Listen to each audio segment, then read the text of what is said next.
Hi எல்லாருக்கும் வணக்கம். இன்றைக்கி பார்த்தீங்கன்னா நம்ம மட்டன் எடுத்துகிட்டு வந்தோம் மட்டன் பிரியாணி செய்கிறதுக்கு. ஏன்னா நாளைக்கு துருவனுக்கு ஸ்கூலு. ஸோ காலையிலேருந்து பிஸியாக இருந்துச்சு. வாழைத்தாரு இதுமாரியே வாழை தோப்பில் வந்து கொல்லையில் வாழைக்கட்டை எல்லாத்தையும் வெட்டி கொஞ்சம் சுத்தம் பண்ணியிருந்தோம். அதெல்லாம் கொஞ்சம் பிஸி ஆகிட்டு ஸோ ஆல்ரெடி வீட்டில் பிரியாணி செஞ்சு முடிச்சிட்டாங்க. வாங்க அந்த பிரியாணி போய் பார்ப்போம் எப்படி செஞ்சுருக்காங்கன்னு. அடுத்த வீடியோவில் வந்து எப்படி நம்ம ஸ்டைலில் மன்னவாடி ஸ்டைலில் எப்படி பிரியாணி நாங்கள் செய்கிறோம் அப்படின்ட்டு ஒரு வீடியோ எடுத்து போடுறோம். இப்போ ஆல்ரெடி பிரியாணி கம்ப்ளீட் ஆகிட்டு வாங்க போய் பார்ப்போம். பாருங்கள், மட்டன் பிரியாணி ரெடியாக இருக்குது. நல்ல ஸ்மெல் நல்லாயிருக்கு. இதை பார்த்திங்கன்னா நுரையீரல் கிரேவி.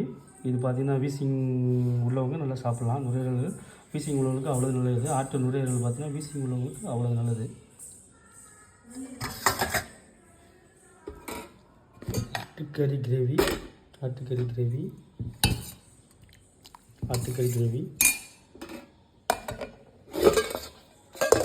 இது பார்த்திங்கன்னா ஆட்டுக்கால் சூப்பு. எல்லாம் இன்றைக்கி மட்டன் சம்மந்தப்பட்டது தான். ஆட்டுக்கால் சூப்பு பார்த்திங்கன்னா அவ்வளவு நல்லது உடம்புக்கு.